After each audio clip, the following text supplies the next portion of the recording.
Indeed. Yeah.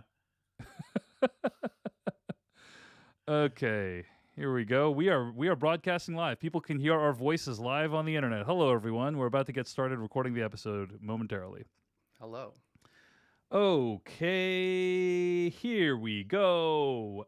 Okay, everyone all set? We ready to go? Any other questions? I'm good. Okay. I'm gonna hit the record button. It will then count down from 3 until 0, and at that point we'll start recording. So hitting the record button now, we're counting. Oops, sorry. Hitting the record button now, we're starting recording in 3, 2, 1. Here we go. Hello, everyone, and welcome to the Slash Filmcast. My name is David Chen, and I think blood icicles are a totally legitimate tournament weapon. Joining me today is Devindra Hardawar. I guess it's time for a Mortal Podcast. Joining us also, she's Test your mics. Oh, nice. Is this gonna keep going, or is that No. I was waiting for like background music, but you failed me. So Oh, okay. Do you want to do it again? on. Do it again. Do it again. Do it again. Okay. Devindra Hardawar. I guess it's time for a Mortal Podcast.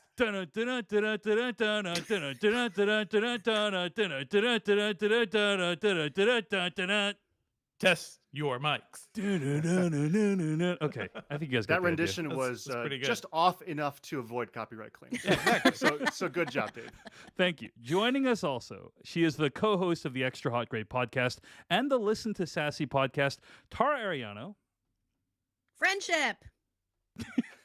Joining us also, he is the co-host of the Someone Should Make This podcast and senior visual designer at the Academy Award-winning studio Respawn Entertainment, Daanish Syed. Daanish? I am entering ABA CABB on my Genesis as we speak. Excellent. Welcome to the Slash Filmcast, everyone. That incredibly protracted introduction was, of course, featuring many references to the movie that we will be reviewing today on this podcast. That movie is Mortal Kombat, which is streaming right now on HBO Max.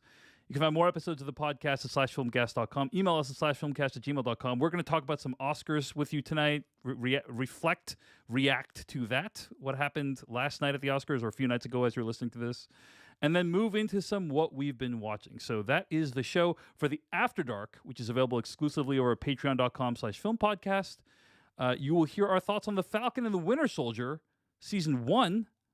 So that's what we got on tap for the Slash Filmcast and the After Dark this week. So before we proceed, of course, folks will have noticed that despite the awesome roster of people on the podcast tonight, Jeff Kanata is not here this evening. And I wanted to just share some information about what's going on with him with his permission. Last week, Jeff's daughter was diagnosed with a rare medical condition known as PDCD, and he's in the process of dealing with that information right now. And it just didn't feel right for him to be on the podcast tonight with us making fun of the Oscars. We here on the show love him. We are thinking of him. We want him to take all the time he needs to process this information to take care of his family. One thing I want to emphasize about something like this is that when it's a rare condition like this, it's often a journey. You know, we often like to think about medicine as a linear process, like your arm gets broken, you put a cast on it, it gets better. But sometimes it's not a linear journey. Sometimes there's a lot of uncertainty, and it can be a pretty arduous process. So I'm sure you out there want more information about what's happening. I'm sure Jeff wants more information about what's happening. He'd love your well wishes, but just keep in mind, it's a journey. There's a lot of uncertainty, and it'll probably be a while before he has the answers that he needs. So please be respectful of him and his privacy during this time. But he is very, very appreciative of your well wishes. So please keep Jeff and his family in your thoughts in the weeks ahead. I know all of us on the podcast will be doing the same. So Take care, Jeff. anyway, hard to transition out of that, but we must go on. I'm sure Jeff would like, Jeff would believe that the show must go on, and so we will press forward. I should also point out that you may hear Jeff as part of the ads tonight. So he's still with us in the ads at least. But let's get to our conversation this week about the Oscars, which happened last night. Now, I don't know. I think all of us on the podcast have, on some level, watched at least some portion of the Oscars. Devindra, you probably watched. I think you watched a good chunk of it, second half of it at least. Yeah, yeah. What did you think overall of this year's ceremony? Because this year's ceremony was different. They didn't pack the Dolby Theater. They used Union Station. They were mostly socially distanced, and they made some really interesting decisions with regards to the filmmaking. Steven Sure, and it Soderbergh was, it was Soderbergh, right? Yeah. Soderbergh was one of the producers of the show, and they filmed everything in widescreen in 24 FPS to more closely resemble the frame rate of a film. That's what I want on my TV. Yeah. And also, in addition to that, I don't know if you guys noticed, like the framing was very different. Like Yeah. it was not a conventional live show framing. Like There are a lot of Soderbergh angles. yeah, like, Soderbergh behind angle where like the things, yeah. speaking subject is occupying only a small portion of the screen. Too bad they couldn't like go back in time and just replay what just happened while they were speaking, in normal time. Like just really get into that out of sight and limey editing, right? Yeah. That would have been You fun. Get that editing style Really in there. get it in there. I hear yeah. what you're saying. So yeah, what did you make of this festival or this ceremony? I should say. Yeah, pretty wild. It seemed really low key, honestly. I like just the way it was set up because it wasn't. It's like a little cocktail lounge. It looks like, right? It wasn't a gorgeous, huge theater, but to some degree, I was glad like we were able to actually be at a point where they could have people in a room, relatively safe, and have them together and run some sort of ceremony. But it is weird, like the way they set it up. There were no like previews, right, for the categories. So like when they were talking about best editing or things like that, like it was really hard to tell what they specifically were referring to. That was kind of odd. Some of the in between stuff, I liked some of the skits were kind of fun. Lil Rel was fun.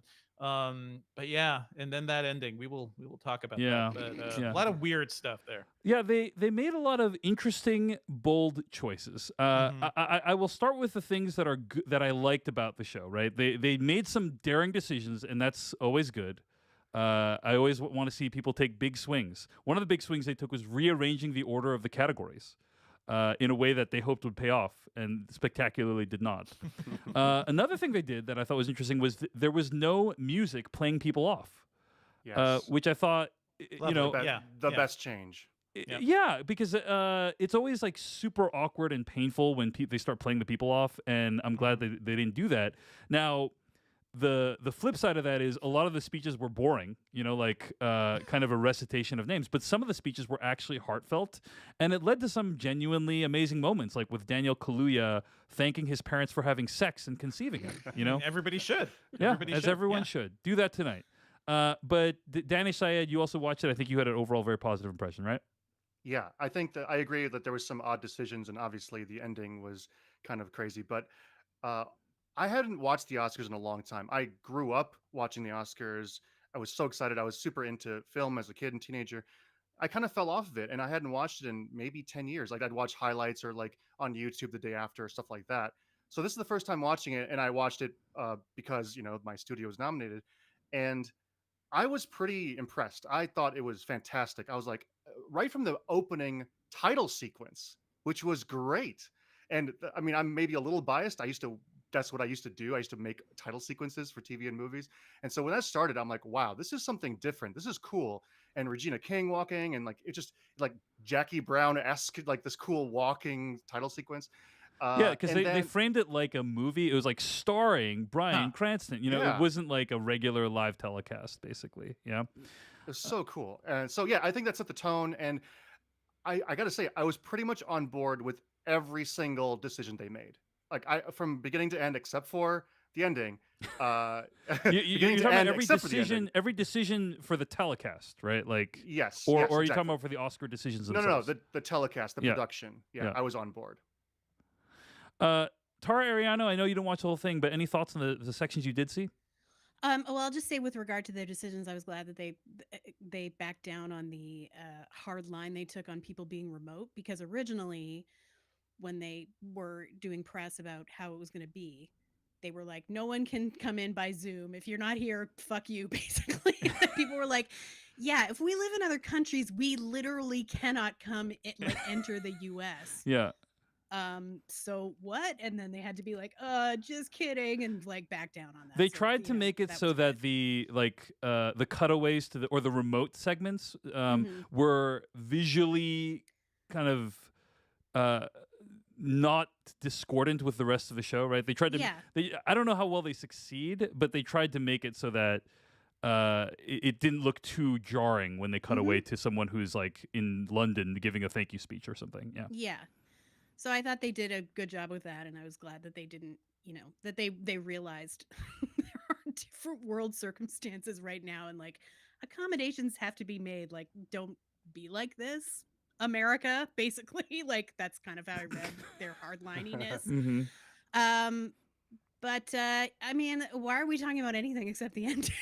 Honestly, like, truly, it Well, seemed like all of the wins were justified. I mean, there were a couple that where I was like, yeah. that's not what I would have done. Here's what else I'll say about the Oscars is, for the most part, all the movies are awesome. Like all the movies and the awards that were given are great. I wasn't a huge fan of Nomadland, but I know everyone in the world likes that movie. So that movie taking Best Picture, great. Frances McDormand winning for Best Actress. I mean, Again, again, I think like probably one of the other actresses could have used that one, but whatever. That household must be getting kind of that mantle place must poor be getting Glenn kind of full. Close. So mean. Yeah, but between Frances McDormand and Joel Cohen, right? Like they have Yeah. tons of Oscars in that house. And it was wonderful to see some milestones. Chloe Zhao being the second woman director to ever win Best Director, and also the first woman of color to win Best Director. Ya Jung-yoon being the first Korean woman to ever win Best Actress in a supporting role. Lovely. So it's Yeah. awesome. That's That awesome. was the acting win I was the most excited Mhm. about. Yeah, and so there's like many great films that were acknowledged. I know a lot of people were fans of Another Round as well. Yeah. That took home the award for Best International Film. And Sound of Metal didn't win in any of the like above the line categories, but it did win for Best Sound and Best Film Editing, which I thought was great.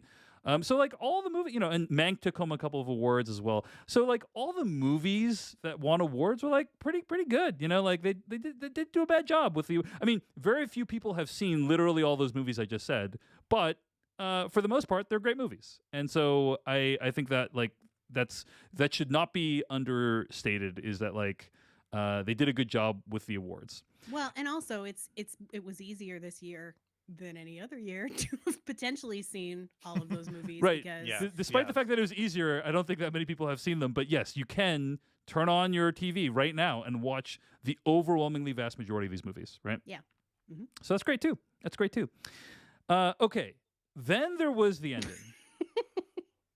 And so let me just say that overall, I think I was far more negative on the entire ceremony than anyone else in the podcast. I know this is a shock to people that I could be more negative than other people on this podcast. Yeah. I know you're stunned. You need to retire to the fainting couch because I've just said that. But it felt to me like there was ill-conceived decision left and right. Let me list a few of them for you. I think Devendra, you pointed out, there was very few of the clips of the movies in this ceremony. Mhm. Instead, they opted for people talking about the people that were in the movies, which is Show, like Show, don't tell. Show, don't tell. which is No. like, okay, I admire, like, they're trying to make it more personal and stuff, but ultimately you're trying to get people psyched for the movies, right? People love watching clips. Yeah, and Yeah. and it's like they showed actual trailers for the new West Side Story movie, Steven Spielberg and In the Heights, and it's like that was like that was one of the most exciting moments of the night for me was seeing the trailer for Yeah. West Side Story. That was our first glimpse of it too, right? So Yeah. yeah. And I'm excited for that movie. I'm really curious how that's going to shake out. So it's really weird decision to not have the clips. Really weird decision to have people talking about people. I liked it. I like that specifically. I was like, oh wow, I don't have to watch these clips. I get to actually learn about these people. I complete opposite reaction. The Ringer had a really great summary. Like I think they said it's basically for diehard movie fans is what this Oscars was, right? Because basically they're like, if you're a movie fan, you've already seen all these movies. You don't need us to show you all the clips, right? So we are going to. The ratings are going to suck anyway. We might as well do something different and interesting, right? So that's the charitable view of how it went down, right? I totally agree. You take out every single thing that tries to broaden the audience and make it actually about what matters, and this is what you get. Indeed, indeed. So then, different people have different opinions how well that decision went down. I thought it made for a relatively painful evening, but it's like at least they're trying something different. Okay, I can respect that. And then you get to the ending, and there was a huge shock to the extent that anyone was watching the show at all. By the way, the ratings were terrible. It went down because we were expecting something, right? Well, because of how the things were rearranged. Right. So before they had warned us, they're gonna make some interesting decisions about how the orders were arranged. Now, how the awards were arranged. Now, every year, the evening has always culminated with Best Picture, right? And it's been great. It's like, hey, here's the Best Picture. Here's the movie we think is best. And everyone that's involved in making the movie gets on stage, and it's very emotional, and it's kind of a great. There's inherent drama in that decision, and logic also. Yes, exactly. There's almost no upside to doing it any other way. It's almost like having a movie that's about a tournament, and the tournament doesn't happen. But not that I'm foreshadowing anything. So anyway. I and a lot of people on my Twitter timeline were shocked when, like 20 minutes before the end of the show, they announced Best Picture. So it's like, whoa. And then instantly, the rest of the show starts to snap into place. You're like, oh, I see what they're doing. They're trying to rearrange it so that we end the evening with a Best Actor win, and therefore, hopefully conclude with a heartfelt tribute to Chadwick Boseman. Who passed away last year, but was nominated for his exemplary work in Ma Rainey's Black Bottom. And so it's like, oh, okay, all right. I don't know how I feel about that. Like, that feels a little bit in poor taste and exploitative to me. And presumptuous. And presumptuous, but at least it's like, okay, I understand. What like could go wrong? I understand what the vision is. I understand what the vision is. Okay. So the downside, there's many downsides of this decision, right? First of all, is that the people behind Nomadland who deserve to be the stars of the evening because of how well the film did, and Chloe Zhao won, and Frances McDormand won, and the movie won Best Picture. Like, that should have been the story of the night. Instead, we're talking about this bullshit that I'm about to say, right? And so then it's almost like a meticulously planned heist that goes horribly awry. I mean, the only thing that I can think of is that, like all of the Ocean's movies, that the part that went bad is actually a fake out, and that the real Oscars is somewhere in the future where they will actually do a good job. Has anybody kept eyes on Andy Garcia over here? Or all the Oscars were already handed out 2 weeks ago. Yeah, exactly right. They actually lowered the building by like 2 feet. We didn't notice. So I will say, though, Dave, your reaction made it worth it. Oh, that's all I'll say. I tweeted and Insta and YouTube my reaction to it because I filmed my reaction last year when Parasite won, and that a lot of people watched that, and so I'm like, I'm going to do the same thing this year, and I was so stunned. So basically, what happens is Best Actress, goes to Frances McDormand. So they had the Best Actress last year introduce the Best Actress category this year. That's not how it usually goes. I actually thought it usually went the opposite. I thought it went Best Actress introduces Best Actor. No, I mean usually the last year's Best Actress gives out Best Actor. Right. So they flipped that around, which was in itself a bad decision because now you know that Joaquin Phoenix is going to introduce Best Actor, right? So it's like you don't know what he's going to be wearing. Okay, and then Joaquin Phoenix shows up. He looks like he does not want to be there at all, right? He just is like totally bored.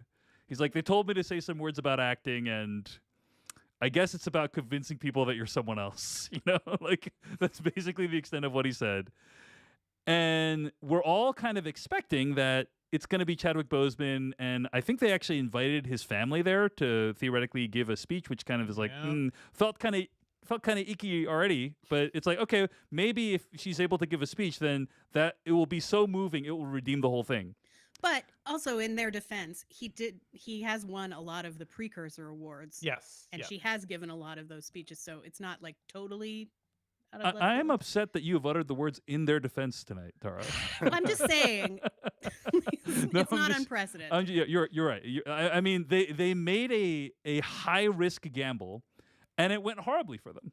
Yeah. Because basically that could have still happened if they had awarded that prize in the normal slot, which is to say, not at the end. right. So obviously the award went to Anthony Hopkins, who did not appear at the show, nor was he even on Zoom because it was like what 4 3 a.m. a.m. over in wherever he Yeah. lives, right? He's in Wales, yeah. Yeah, and it's just I am not mad at Anthony Hopkins at all. The dude, No. he should be enjoying his life sleeping. Yeah, God There were knows follow-up that's- articles.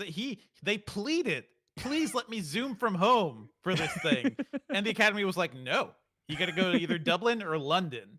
Yeah. And put your COVID at-risk self in danger for this. Yeah, yeah. which, by the way, he's also the oldest Best Actor Yeah. winner ever. Yeah. Mhm. So Let the man live at yeah, let the home man- with his cats. I- That's all I- he wants to do. Sit at home and play music for his cats on the I piano. love the idea of Anthony Hopkins just sitting at home in a peaceful slumber as the entire world freaked out about the fact that this whole thing happened the way it did.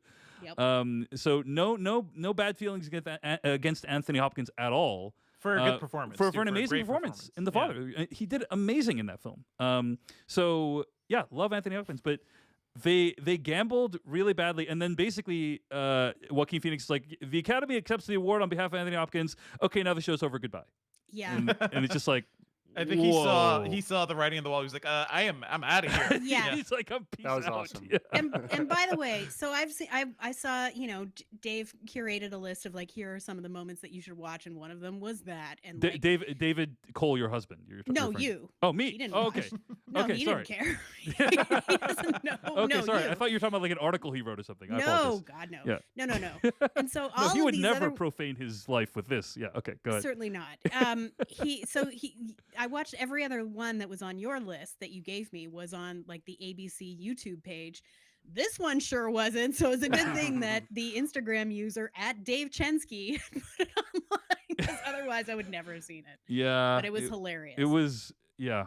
I mean, okay, Daanish, you otherwise thought the show was great. How did you Yeah. react to that final moment? Well, I guess I was still sort of reeling from it. I didn't make that connection of like, oh well, they're doing this because of this and this. Yeah, I'm like, right. I was already on my back foot of like, what are they doing? What are And they then, doing? yeah, Right. Yeah. And then that happened, and Yeah. it's like shut it all down. It is exactly the I think you should leave sketch. Oh, the right? look on Questlove's Yeah, face is like, yeah. get me out of here. Shut it down.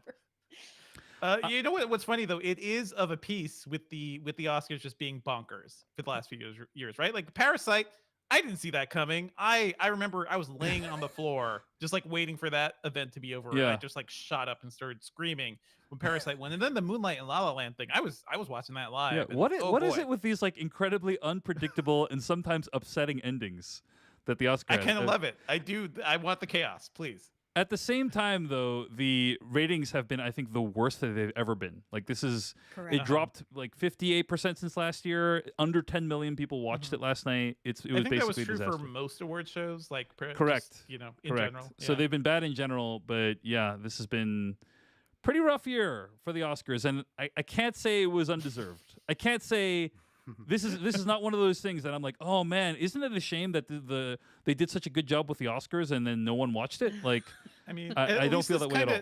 This proves the producers actually don't know who's going to win, right? Like, and I feel like Yes. there have been other examples Right. of either they picked a particular person to introduce an award and somebody else won. So I saw Right. a couple of those floating around. So yeah, that tells us something.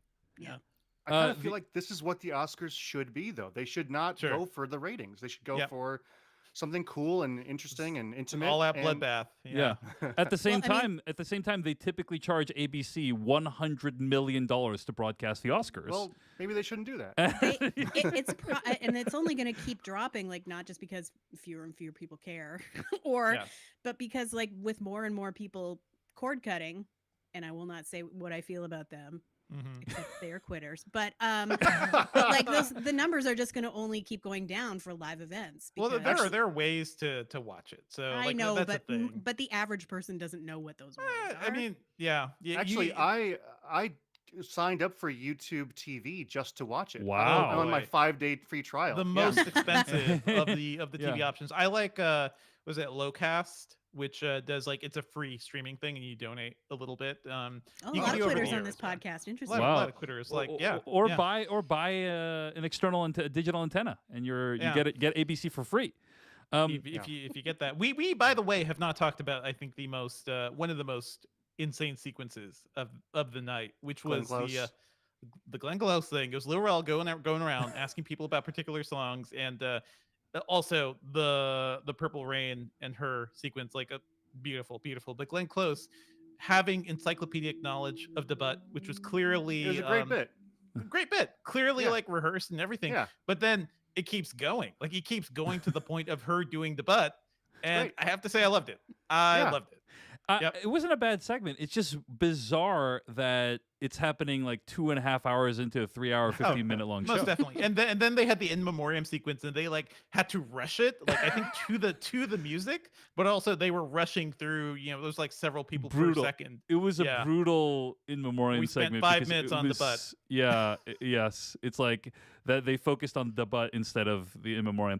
Also, Josh Gondelman tweeted this last night, which I thought was quite astute. He says, quote, "I am not against an award show where the hosting is earnest, but can the Oscars stop saying they don't have a host when what they mean is we have several hosts and none Uh-huh. of them will perform a comedic monologue."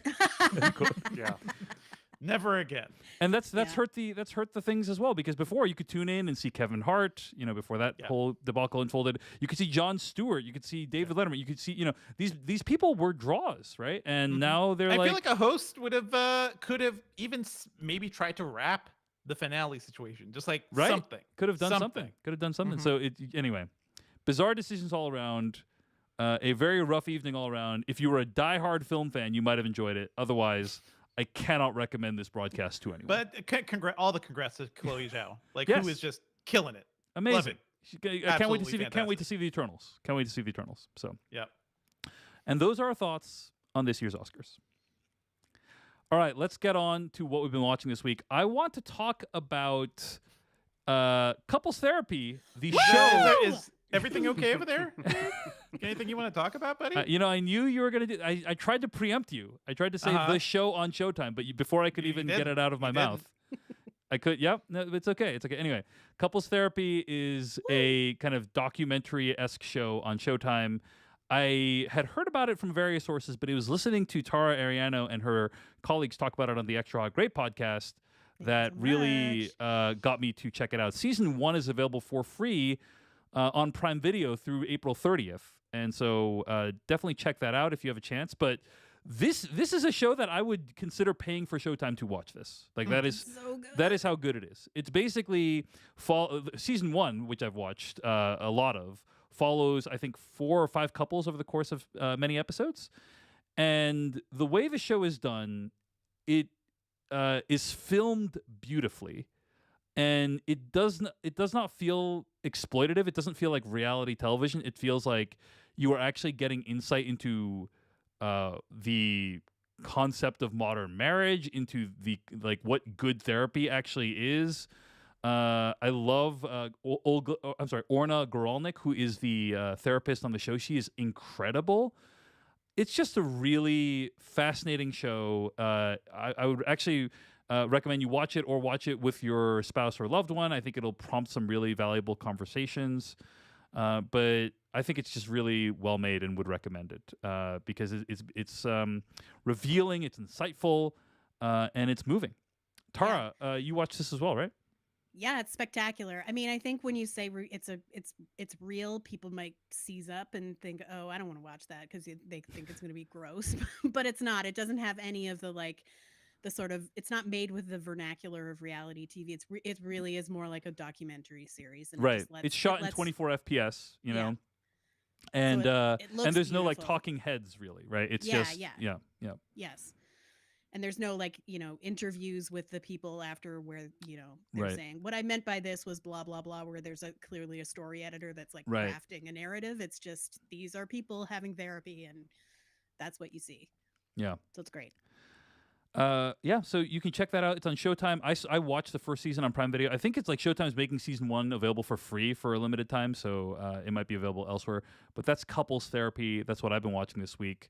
Also, one more thing. It's only a half hour, so it's not even a big commitment to watch. Yeah, Nice. watch That's watch like one episode. You know, it's low risk. Watch one episode, and I think you will probably be hooked. You will be hooked. Is my guess. Yeah. So it's really good. And see, the reason I watch it is because season 2 is airing right now on Showtime, right? Yep. So All of season 2 is available if you have the Showtime app. You can yeah. watch all of it. So I'm like, this is a thing. It's gonna get me to pay for Showtime, you know, and Mhm. that's okay. That's okay. Devindra Hardware, what have you watched this week?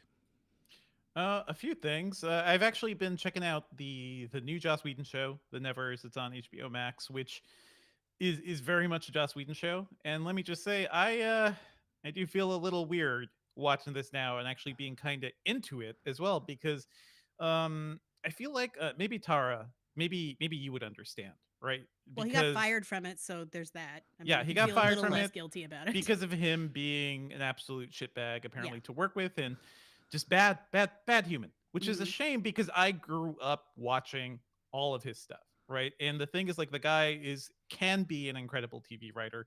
Buffy, Angel, Firefly, everything, like everything he has done, I have loved in some form. This show feels like a weird remix of everything he's done. Like you can literally point to characters that he just like plucked from from one show and just plopped right in here. The actual premise is people in Victorian like in Victorian London get superpowers, and so there's a group of them. They're like trying to fight bad people. And the lead person is basically a Buffy.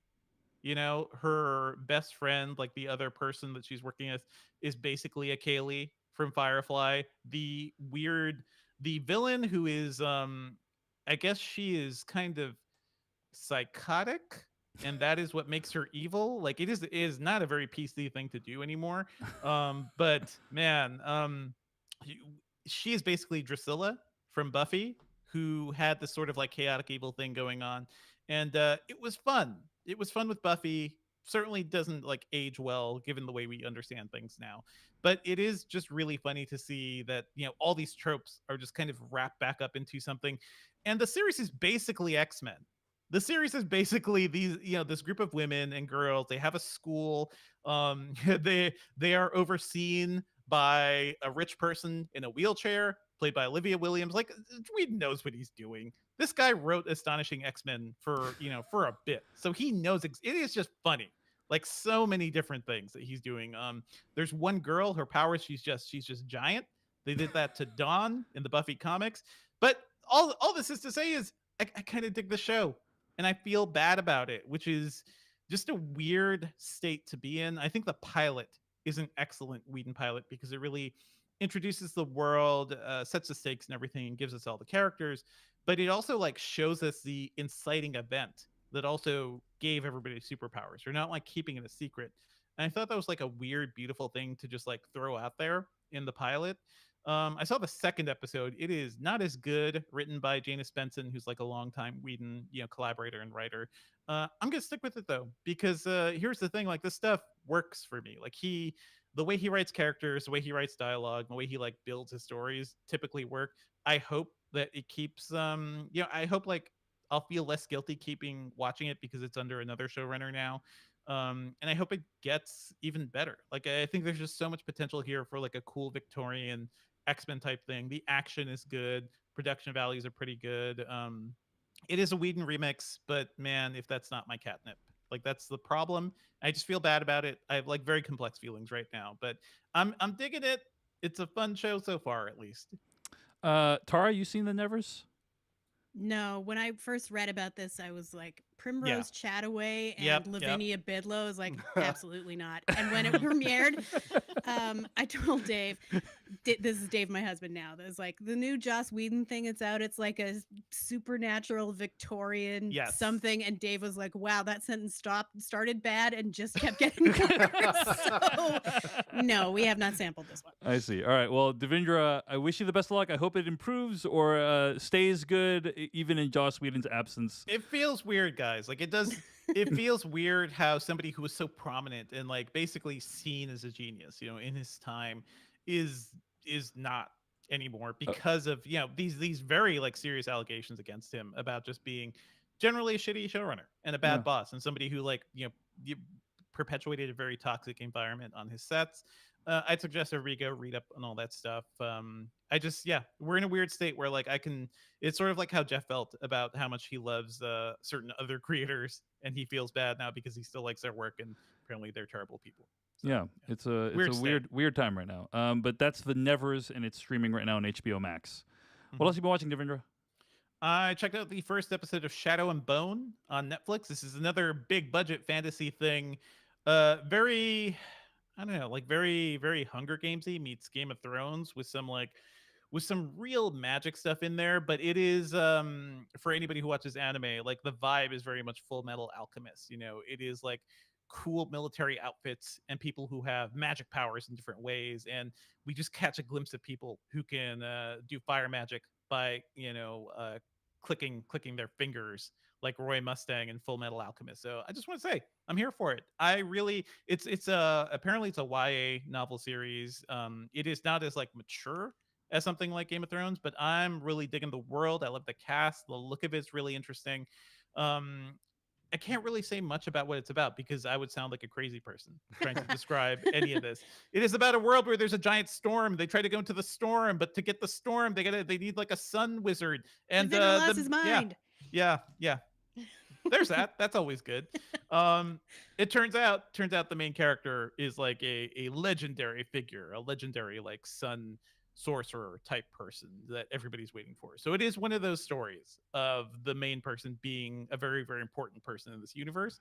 But I'm digging it. It is it's a lot of fun to watch. I really dig the cast, and I've watched a lot of these other like more YA centered fantasy shows, and I feel like this is one I'll actually stick with. Great. Well, that's Shadow and Bone. I've heard a lot of great things about this one, and you said it's streaming on Netflix, right? It is on it. This is their like big Game of Thrones bet. So yeah. Awesome. And what else have you been watching? One other thing, right? Also want to shout out Waffles and Mochi, also on Netflix. This is part of the Higher Ground Productions. This is the Obamas, their like little production company that they're doing with Netflix. This is a cooking show for kids, starring, I believe, an anthropomorphic waffle type Muppet animal and like a mochi that can talk and think and is very cute. It's really cute. It is like Sesame Street combined with something like Anthony Bourdain's shows. It is all about teaching kids, the history behind certain foods, about like the history of rice and where rice comes from and how it's made and things like that. But it's also like informative enough and shot well enough that I think adults would be really into it as well. My wife was learning a couple things. I learned some things from it. So it is the perfect storm of kids television. It's something that the adults won't hate, and everybody kind of learns something, and it's entertaining enough for the kids too. My daughter Sophia loves to help us cook, so I bought her one of Aw. these little like climbing towers so she can like climb up to the kitchen counter with us. And she like does simple things, and she knows how to shuck corn and things like that now. So she Aw. is really digging this, and I think it's really good. Nice. Just want to put that out there. Yeah. Tara Ariano, I believe you recently covered Waffles and Mochi on your Extra Great podcast. Did you enjoy the We show? did. Yeah. Yes, we when Allison Herman from the Ringer was on, we talked about that. Yeah, it's super cute. So cute. It's So definitely on my list. I'm always looking out for shows like this to watch my kids. I've been eyeing this for a while. I can't wait to watch it. Exactly. Yeah, and it also brings to mind like how spoiled my daughter is too, because I think at one point they go to one of the Michelin starred restaurants in Savannah. It was I forget the name of it, but it was one that was in like a former bus terminal. There's a whole Chef's Table episode about it. But we went there last year, and Sophia was able to go there and sit and eat some like Michelin star food, and now she can watch on TV. So it is really funny that I guess I'm turning her into a little foodie, and she's loving it. That's awesome. that's Waffles and Mochi, and it's available on Netflix right now. Daanish Syed, you've been watching a few things. You've been watching one of my favorite movie franchises of all time. Oh boy. Oh, What is- really? what it is Mighty it? Ducks? That is correct.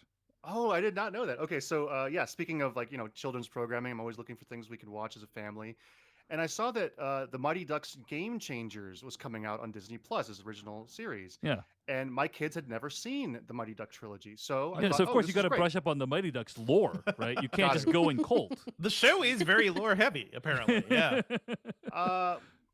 Maybe. So yes, we went back and watched them. I haven't seen it since I was a child. Like I don't. if you would have asked me, I couldn't have told you a single thing about the Mighty Ducks. But then as we started watching the first movie, everything started flooding back. I'm like, Mm. oh my God, I remember this. And so, yeah, it's great. I think the Mighty Ducks totally holds up, which is funny because I wasn't sure if it would. I looked it up, like just kind of general reviews. I'm like, is this one of those things that's actually good or not? Right. And I guess when it came out, it was reviewed very badly. Like the whole trilogy has like 30-40% Rotten Tomatoes. Like it's kind of badly reviewed. But watching it again, I think it's great. I remember watching every one of those movies in the theater, along with Three Ninjas, which, by the way, I think is probably a little more problematic today than it would have been back then. But I had a great time watching the Mighty Ducks movies, and I was so excited with like D2. Like I think that's one of the first movies where I learned D2 like was what a big moment. what Yeah. the concept big of a deal. sequel was, right? Yeah. And like, Right. and D2 is an awesome movie. Like it's really great sequel. So Interesting. I wasn't. I think it's a lesser. ahem, I said movie. D2 is an. I don't think you heard me correctly, Danish. It's Cut his mic. Yeah. What is your opinion on D3? Probably not as good, but I actually, yeah, it's interesting. I mean, look, they're all very fun, very good. yes. It's the other kind of interesting thing is like I don't think my kids had really seen a sports movie before, Mhm. and so it's really fun. And there's a reason why they work. There's a reason why there's a lot of Disney sports movies is because it's a format. It's like a kind of structure that really is easy to understand and works really well. I mean, they have seen Real Steel, like We Are a Real Steel Household, the Superior Robot movie. But other than that, they hadn't really seen Superior to what? uh, uh Pacific Rim. Anyway, so that's just bait. That's just bait. I'm Yeah, just I was trolling going to say, are you joking? Are you I- are you trying to get ejected from the podcast? Is that what's happening right now? So I legitimately love both movies, but I honestly think Real Steel's a better movie. Real Oh my- Steel's very good. Yeah. We reviewed it. I enjoyed it. Yeah. Yeah. I wouldn't say Anyway, better. Yeah. Yeah. The last thing I'll say about Mighty Ducks, before I get to Game Changers, is that I think the reason why it was reviewed very poorly is that it's very cliched. It just follows the beats that you would expect in a sports movie. Mhm. But I don't think that's a bad thing, especially for a movie like this, for an audience that, for this demographic. And in fact, we'll get to it later, but I think that other movies we're about to review could maybe have benefited from more cliches. We'll get to that. But Game Changers is actually very good. Dave, you're being a Mighty Ducks fan. Have you seen Game Changers? I have it. It's on my Disney Plus list to watch, and I'm worried. I'm afraid that if I watch it and it's bad, it will Okay. sour my impression of my memory of the Mighty Ducks. Totally fair. I'm here to tell you, it is very good. It is Wow. very good. All right. Yeah, it starts off with the. Was it actually as good as the pretty- Oscars were this year? There's a lot of anecdotes about characters. Yeah. They sit there talking about memories instead of showing things. Yeah. The way drama works. Anyway, yeah, it's really good. Lauren Graham is like the main character. She's great. Emilio Estevez comes back. I actually was very impressed by his performance in the Game Changers. I mean, he's great overall, but he plays a more seasoned and soured sort of version. And He's a broken Gordon Bombay. yeah, I kinda it's wanna really see that. good. It's Yeah. really good. And the He's thing like about him, Luke Skywalker in Last Jedi, basically. Exactly. Yeah. well, He's like, here's the thing. Here's the thing I'll say, which is actually a very interesting performance, is that he is that, but he's never really that mean. Like he's still pretty nice, Mhm. even though he's kind of grumpy. Like it's a very, very excellent sort of fine-tuned performance by him. So I really like Oscar the that. Grouch type grumpy. Yeah. I think I don't know. Maybe that's too grumpy. But anyway, it's very good. Also, the child actors are excellent too. In fact, I think that the best friend character, I think he legitimately has like great comic timing. I think he's very good. So we're totally digging it. My kids love the whole trilogy, and they are absolutely loving the show too. So highly recommended. I really want to hear what you think, Dave, being the Mighty Ducks fan that you are. I'm looking forward to checking it out, and it sounds like you're recommending it, so that's good to know. Tara, is this something that appeals to you at all as a TV watcher? I think I was like a little bit too old for these. I know I'm older than you, so I never saw the movies, so this is probably not. You're going missing to- out. You're missing out, Tara. Yeah. Really? I took up street hockey because of those stupid movies. but- Wow. Yeah. Wow. I did not Yeah. know that. This is a whole side of slash film I did not I mean, it was the 90s. We all had rollerblades and street hockey gear. Come on. I'll tell know, you it's- this about Emilio Estevez's earlier work, though. I only recently, like within I think last month in March, watched Young Guns and Young Guns 2 back to back, which somehow passed me by I in haven't. 1988 and 1990 when they came out, even though I was like the exact right age and like horniness for the entire cast. And they are surprisingly entertaining. They're on Yeah. HBO Max. So I gotta watch that. if he wants to make a Young Guns or Old Guns show, I guess I would be interested in that. All right. Well, that is the show is based on the Mighty Ducks franchise. It's called Game Changers, and it's streaming right now on Disney Plus. Daanish, Syed, what else are you watching? So after seeing the Mortal Kombat movie, I heard a lot of good things about the animated film that came out last year called Mortal Kombat Legends: Scorpion's Revenge, and so I checked that out, and I thought it was actually pretty good. It's pretty sort of generic. It's not going to really wow you, but it's a story well told that has character arcs, which is something that not all Mortal Kombat movies do. So I actually liked it. I think the animation is pretty cheap, not the best, but yeah, it's solid. Check it out. If you're into you're like, hey, this Mortal Kombat thing sounds cool. What else you got? I would check out Scorpion's Revenge. I've heard great things about this. I've heard it's like ultra violent. The animation is Yeah. like okay, but I've heard it's actually like really good and probably a better Mortal Kombat film than the one we're going to talk about tonight. I agree with that. Funny story is, I was working at NetherRealm at the time when this came out, and actually before it came out, and there was a lot of- NetherRealm is the company that makes the Mortal Kombat video games. For those who don't know, yep. That's right. And I guess you didn't say it in my intro, but I worked on Mortal Kombat games for 10 years, so I know a little bit about it. I was going to save that information for the okay. review, but no, it's cool. Right. It's cool. You got to get it out there. That's Just fine. like the Oscars, just drop that info. Yeah, in the just middle. drop it. exactly. Yeah. Drop it like the best Um, picture in the middle of the ceremony. Yeah, that's cool. Exactly. So anyway, like Mortal Kombat Legends, they were actually, the studio was involved. There was a lot of consultation. Like they would send our art director and creative director art from it. Like, hey, does this environment look like how you want it to, and stuff like. So there is actually pretty closely involved. And in fact, as far as the lore goes, it's very very accurate to the lore, if that matters to anybody.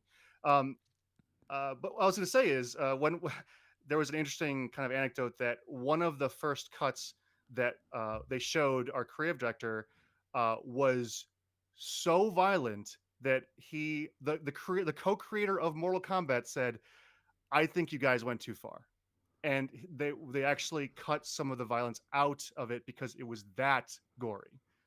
So that's a little fun fact for you. All right.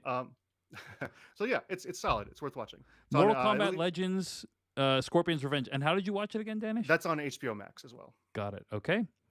And a couple other things you want to mention, right? Yeah, a quick shout outs to a couple Shudder movies. So I heard a lot about this movie called Lake Mungo. Oh, which is yeah, an yeah. Australian movie from a few years ago, I think. And it's basically a mockumentary about a missing girl. It's basically what if Paranormal Activity was a documentary. It's really really well made. The actual like mockumentary-ness of it is exceptionally well done. It's like the best one since American Vandal in terms of like really nailing the form. And I was also really impressed by the acting, like extremely naturalistic acting. Especially the main character's father, or like he's one of the main characters, is the father character. He is so good. If you didn't know better, you would believe that this is him giving an interview about this tragic thing that happened. Yeah, phenomenal. I think that the story, that mystery is interesting. There's some creepy moments. It doesn't quite come together at the end. I didn't think it was that satisfying of an ending, or the final act kind of lost me a little bit. But overall, I still recommend it because it's just very well done. And another quick shout out to a Shudder movie. So Shudder, I got actually a while ago to watch, thanks to you guys' review, One Cut of the Dead. And I also ended up watching Scare Me, which is an awesome movie. And I kind of forgot to cancel Shudder, But I also haven't minded because there has been a steady drip of cool movies that I kind of hear about on Twitter. Lake Mungo being one of them, I believe. I think it might have been Ryan Johnson who tweeted about it. I'm like, oh, that sounds cool. Yeah, And then I'm I'm like, looking oh, it up. good. I'd never heard of it until you mentioned it just now, and it has a 95% on Rotten Tomatoes. So I'm like, It's like a cult thing because Yeah. people have been talking about it since like the I'm- early 2010s. It's from 2008. I'm Yeah, intrigued. wild. I'm Yeah. intrigued. Right. And so, so every once in a while, a cool horror movie will come up on Twitter and Shudder will have it. And so like, oh, great. So I forgot to cancel it, but I'm okay with that. It's been steady, has some steady content for me.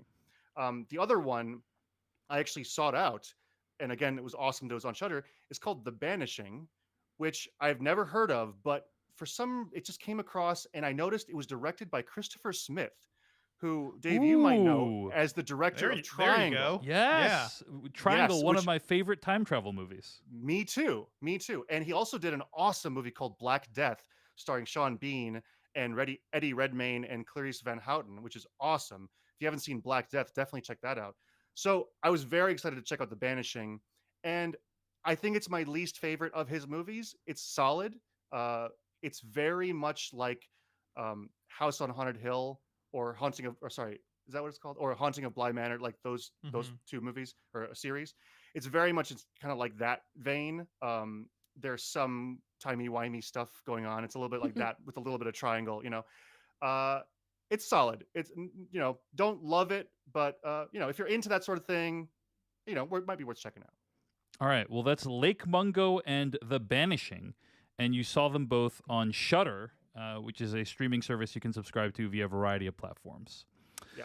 That's what Daanish Syed's been watching this week. Tara, let's go to you. A couple things you've been watching this week. Well, I didn't watch all of the Oscars. I just watched the clips that you had recommended. But my husband, whose name is also Dave, and I are still very serious cinema fans, which is why we spent Sunday night watching Striking Distance from 1993 and Yes. Poseidon Adventure from 1972, neither of which we had seen before.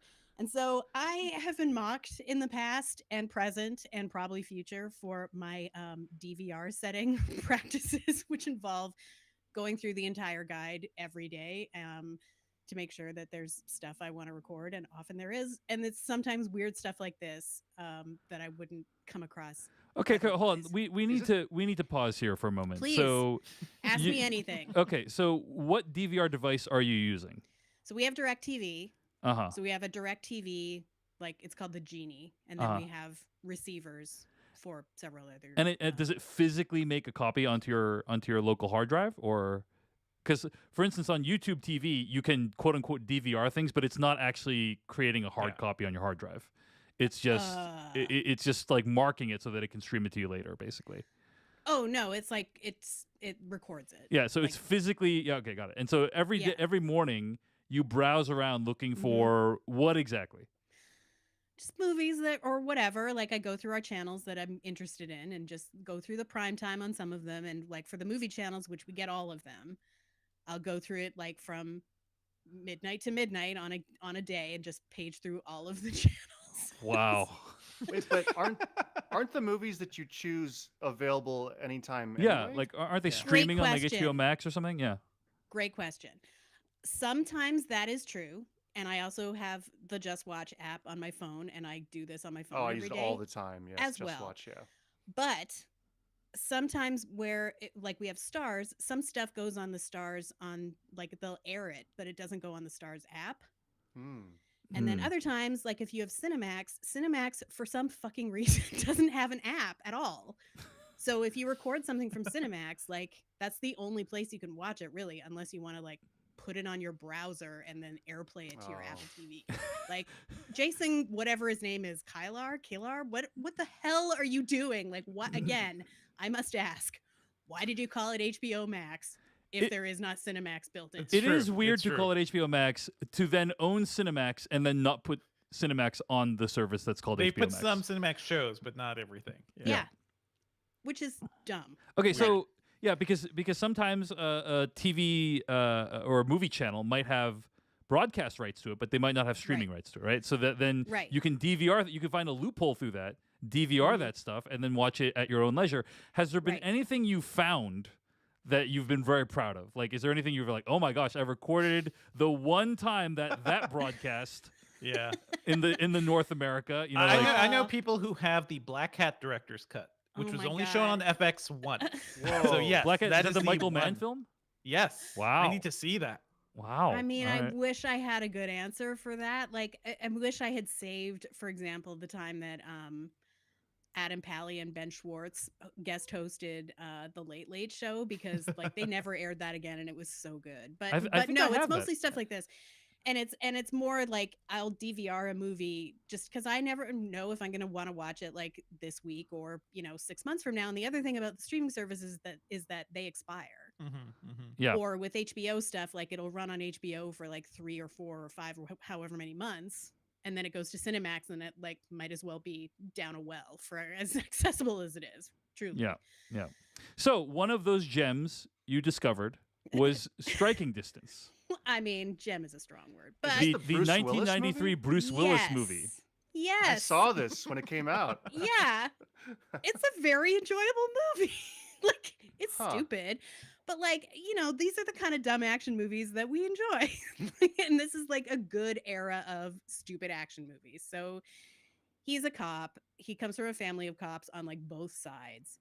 And at the beginning, he has just testified against his cousin who's been involved in a police brutality case. And his testimony put this guy away. And he's played by Robert Pastorelli, who is dead. He played Eldon on Murphy Brown. Remember that guy? That's his cousin. Dennis Farina plays that guy's dad. Tom Sizemore plays their brother. It's actually really good family casting, I have to say. Yeah. The I three believe of all them, those people like, are related. Yep, I buy it. But at the same time, there's also a serial killer that is terrorizing Pittsburgh, which is where this is set, and seems to actually have been shot there. And John Mahoney plays Bruce Willis's dad. Less successful family casting, I'm gonna Yeah, say. I love that. I love John Mahoney. Sure. I love him Crotchety too, but he doesn't dad. look like he's Bruce Willis's dad. He's also a cop. Anyway, Love at the it. beginning, Yeah. something terrible happens at the beginning, and they think they have the serial killer in their sights, and then he gets away. And then the cousin like is about to get sentenced, and he like loses his mind and jumps off a bridge. Spoiler. But so then Great, we great. pick up From the director of Roadhouse, apparently. So that's yes, interesting. Rowdy Harrington. Okay. The one and only. It's not as good as Roadhouse, so Aw. don't go in expecting that it is. I mean, what is, honestly? But then we jump forward 2 years later. He's Bruce Willis. You can tell he's sad because he's living on a houseboat, but he's also Oh, yeah. been demoted to he's like a river cop. So he's just like he's still in the force because no one can ever get fired. I from knew being a there was police something to do with officer. boats. Yes, it's totally Night Boat from The Simpsons, where it's like there's always a fjord. This is Striking Distance. And he goes to he's like a drunk and stuff, and so he goes to work, and then he finds out he has a new partner, and it's a lady, and it's Sarah Jessica Parker. So then he gets a weird call, and it's this person. He never believed that the person they arrested that for all of these serial killings was the real person. And then someone calls him, and it's the same MO as that was happening 2 years ago. And oh my God, maybe they really didn't arrest the right person. Of course they didn't. So it picks up from there, and it's really stupid, but it was very enjoyable. So that was a fun way to spend a couple of hours watching Bruce Willis and his weird weave. That is Striking Distance, and it's available via Stars. It might not be anymore. I don't remember how long ago I recorded it. I looked it up, but I think it's available via Stars. You know what is so weird to me about the Bruce Willis? Like, I don't know if you guys ever think about this, but I think about this all the time, which is Bruce Willis never needs to work another day for the rest of his life. Right? His net worth is in the hundreds of millions of dollars. Right? Yeah. And by all accounts, I don't think he's living a life like Johnny Depp or whatever, where he has like a whole team of people, and he Johnny Depp's burn rate is like extremely high, and I don't know that Bruce Willis's burn rate is that high. No. At the same time that is true, Bruce Willis is starring in movies that are like all straight to DVD, right? Like, yeah. Well, Also also doesn't appreciate seemingly his time. Yeah. also seemingly hates making movies. yes, like he doesn't appear to enjoy it. So you talk about movies like Cosmic Sin, Breach, Hard to Kill, Survive the Night. Yet those are all actually Love these that's titles. 4 different films. Maybe it's the cost of his like Twilight Zone deal he had to make. You will become a movie star Right. until you hate it. Mhm. But yeah, it's just like why and the thing is, until that point, he had a fairly decent legacy. You know what I mean? Like, Yeah. until the last like 5-10 years, he had a fairly decent legacy. He was in, all the Die Hard movies, probably his most famous one. But like, he had some other genuinely great films. He was in Wes Anderson movies. Yeah, you know? 12 Monkeys. You know, like Sin City. I thought he was even pretty solid. And Sure. but then like, why keep making movies if you don't enjoy it? Split. He also did a good job in Split and the and Glass, right? But it's like and Looper also. and Looper, right? Yeah, So it's like those he's are those are the Looper's the outliers. last great one. but then he's made like a string of movies that it's just like, why are you doing this, dude? Like, Yeah. why kind of sully your legacy if you don't have to? I just don't understand it. You know? I don't mean, get I'll it. say this. He has a new wife and they have a kid. Hear me out. Yeah. This weird No, thing I hear you. happened- I hear you right now. Yeah. This weird thing happened at the beginning of the pandemic where like Demi Moore and a bunch of their kids together all went to the house that they have in Idaho, I guess. Mm-hmm. And then he went with them, even though he has this other family. And it's like, what is going on here? So I don't know if like maybe he works all the time because he married this woman and he hates her. I don't know. I mean, don't quote me Wow. on You this. gotta but I support, do you gotta wonder. support all the kids. I don't. with child Yeah, support, let's. too. Yeah, That's I don't know. pretty. I wouldn't speculate that way. I Come said on. maybe. That's a bit harsh, Tara. All I was saying was he's destroying his own legacy. Okay.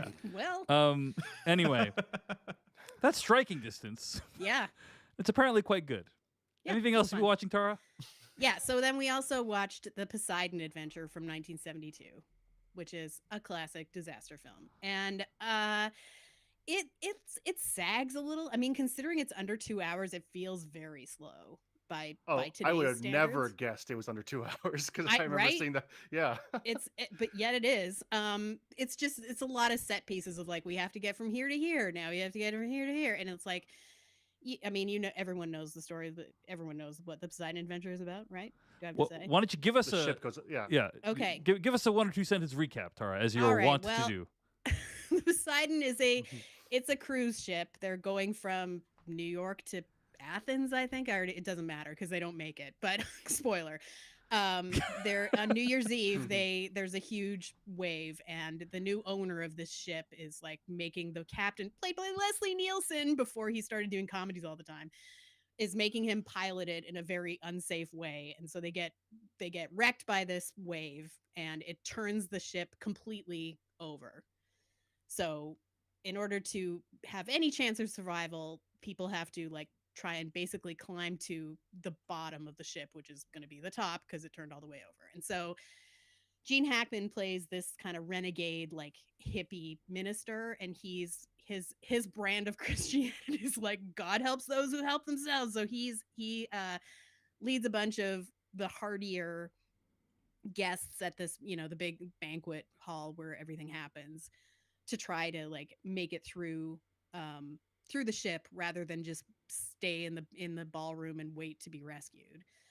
And so we watch them like basically crawl through all these different parts of the ship, and peril happens, and some of them make it and some of them don't. And so we tried to predict at the beginning, are like, okay, once we've met all of the characters, who's gonna make it and who's not. And we were like right on one and wrong about everybody else. So it was like, you know, unpredictable in that respect. But yeah, it was a little bit slow. It's a lot of the same, like, okay, now we have to crawl through this tunnel. It's like, no, I can't possibly do it. It's like, get on with it. It's like, well, then you live in the ship. Like, let's go.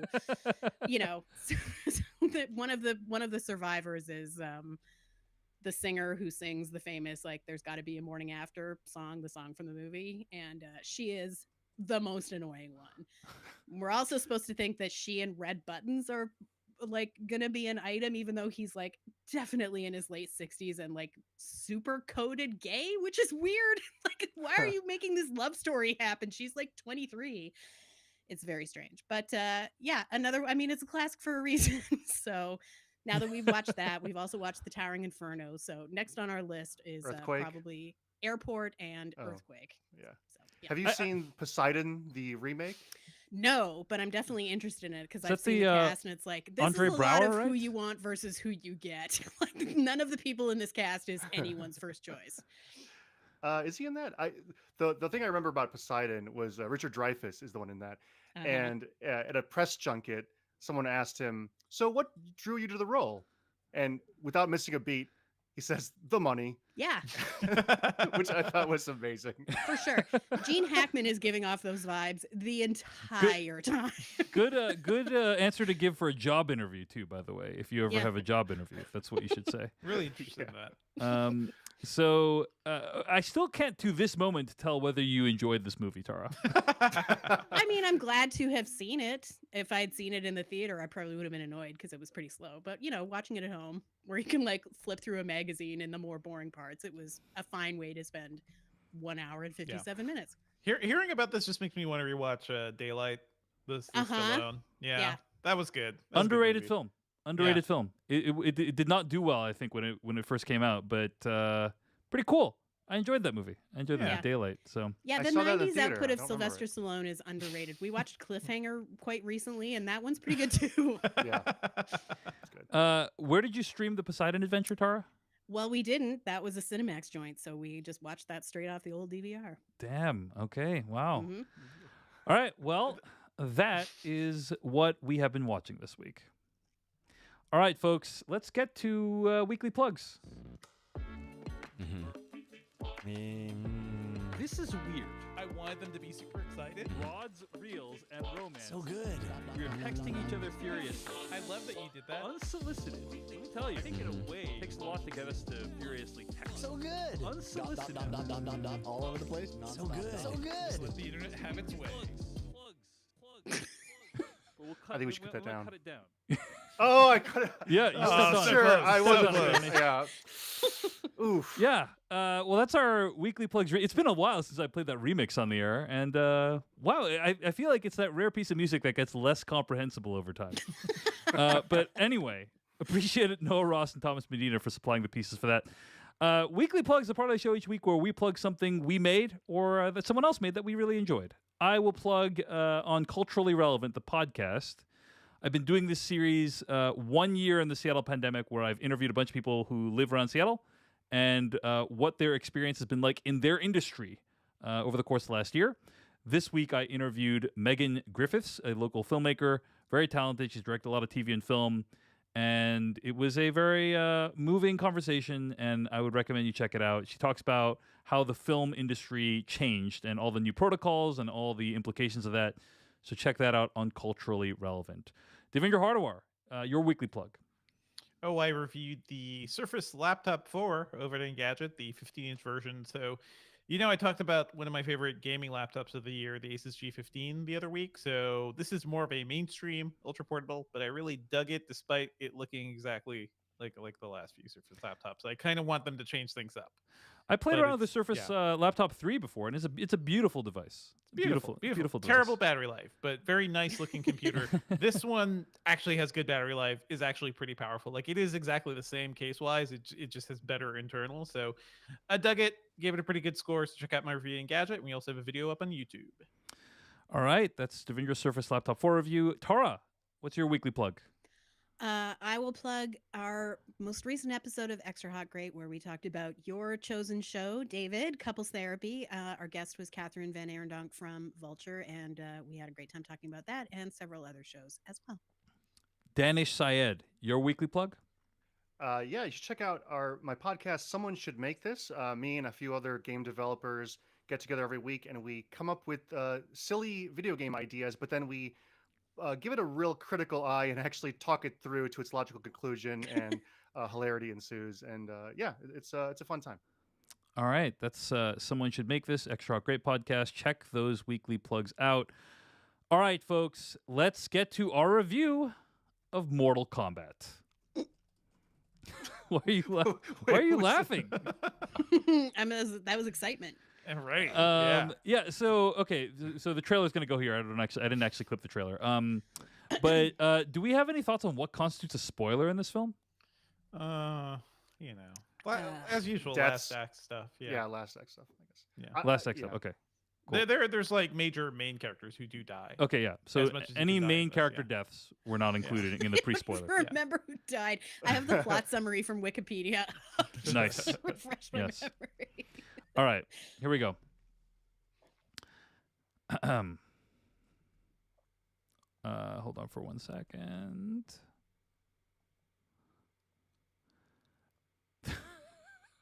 Okay, here we go. That was from the trailer for Mortal Kombat, a newest film streaming right now on HBO Max. And it was directed by Simon McQuad? McQuah, I think. Sorry, McQuaid? I'm not sure exactly how to McQuaid? pronounce. McQuaid? Anyway, I don't know. the plot summary from IMDb is as follows. MMA fighter Cole Young. This is why I was laughing during the I was like, this is the plot summary? Our MMA favorite fighter main character in Mortal Kombat. MMA fighter Young. Cole Young seeks out Earth's greatest champions in order to stand against the enemies of Outworld in a high-stakes battle for the universe. End quote. Also, no, he doesn't. That makes it seem like he's the prime mover, which he's really not.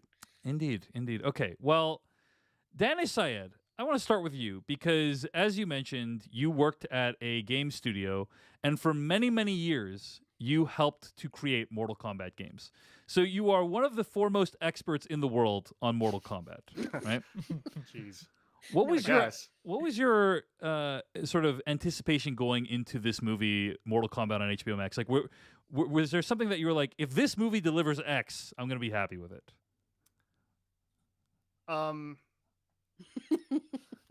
That's a tough question. I had low expectations because I had heard rumblings from people who were familiar with the script and people who had seen certain things that it wasn't going to be great. But I still held out some hope because, those people in question, which I'm not naming, were very close to Mortal Kombat. Not necessarily in the studio, but just like in terms of being a fan. And so it's kind of a hard thing to judge in terms of like, well, do you not like it because it is disrespectful to the lore or because they change things? Or, I think the way a fan reacts to something is sometimes, not very objective. Right. So I was going in skeptical, but still hoping, holding out hope. Well, they also like pushed the release date of Mortal Kombat like very recently, which it just makes me like I think as of January of this year, we didn't even know that this movie existed, right? Like the trailer hadn't come out yet, as far as I know. And basically, what I'm trying to say is, from a PR perspective, it felt like they were putting this movie together really, really rapidly in the first quarter of 2021. Like it felt like they barely finished this movie. I don't know if that's actually true, but it felt like it because they pushed the release date like by a week, a month ago. So it's just like it's just usually not something that happens. They usually push release dates like, especially for something like this is premiere on HBO Max. They usually have the release date baked in for a while. So yeah. Yeah, I have no idea about that. I do know that they claimed it was the King Kong vs. Godzilla. They wanted to make room for that. Was the reason why they pushed it, but I don't know if that's true or not. Yeah. But the movie's here, and yeah. So what do you think of it? Well, Dave, I think my thoughts on Mortal Kombat are best summed up in the form of a haiku. Wow. Okay. Mixing it up. Action without stakes. Narrative without logic. Costume pageantry. It's beautiful, Daanish. Beautiful. Mm-hmm. Yeah. Yeah. Nailed Okay. it. So, thanks. So, like I said, I had low expectations going in, and I have to say, I quite enjoyed the first half of this movie. I thought the opening scene was actually quite well done, and the kind of manifestation or the interpretation of Scorpion, Sub-Zero, and Kano, which we'll get to later, was excellent. I absolutely love the casting. I love the look of it. I love the actors were phenomenal in those roles. So it was off to a good start. Then you introduced Cole, which, a lot of people kind of were down on the idea of making up a character for the movie as the audience surrogate. I actually did not have a problem with that, just in theory. Because for people who don't know, that's not a Mortal Kombat character. And so I was going along with it. It was okay. You meet Kano, and I think the kind of movie comes alive a little bit. He's really funny, great one-liners, great ad-lib sort of stuff.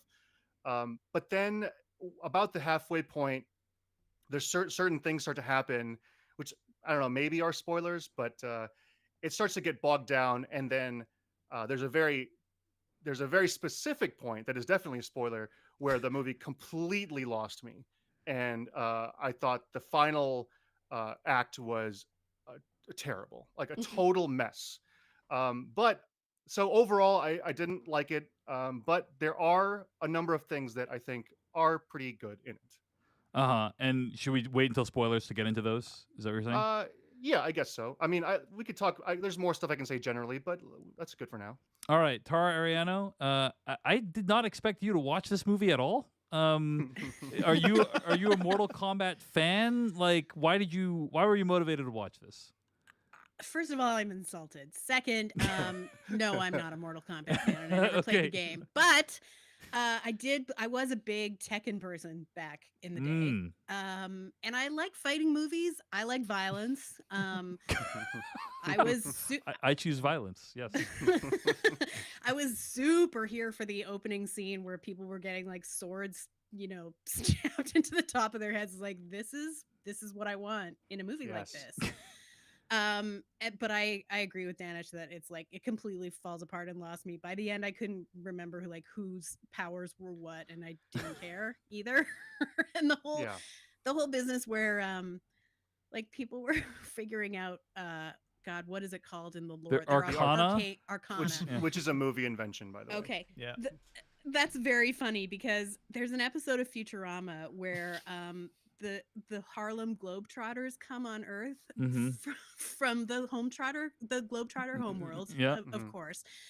And Professor Farnsworth creates a bunch of like clones that he's going to grow up super fast to like be really good at basketball, and then they all have like individual powers once they get to be full sized that no one knows what they are. Like, one has a cannon in his chest that shoots basketballs, and one is like super duper tall. And like when all of them were getting these powers, I was like, it's just like that episode of Futurama, which is like probably not what they wanted me to think. But it was. It was a lot of nonsense, and the fighting I felt like got worse as the movie went worse. on. Yes, it started off pretty good. Yeah. Here's what I'll say without revealing any spoilers. All the Sub-Zero Scorpion stuff was excellent, in my opinion. So I loved it anyway. But yes, sorry to interrupt. Go ahead. No, that's fine. We can save the rest for the spoiler zone. It was like it definitely was the kind of thing where it had me and it lost me. Devindra Hardawar, your thoughts on Mortal Kombat? Well, you know what? I think I'm a little more positive than you guys, but I will say, the strongest part of this movie is definitely the first half. You got a great introduction to the characters behind, Scorpion and Sub-Zero. I love the opening scene. I think a lot of the early choreography is really, really good. The only like immediately apparent problem is this is one of those movies that doesn't know how to like hold a damn shot because they're doing all this cool stuff. And it's like cut every quarter second. Cut. I cannot see what these people are doing. But go ahead. Not only that, but there's editing issues all throughout the movie that, and I'm kind of speculating. I don't know, but it really feels like they did not have enough coverage. Yeah, and they had to work with the film that they had because there's stuff that just does not cut together. And it's the editing was not great.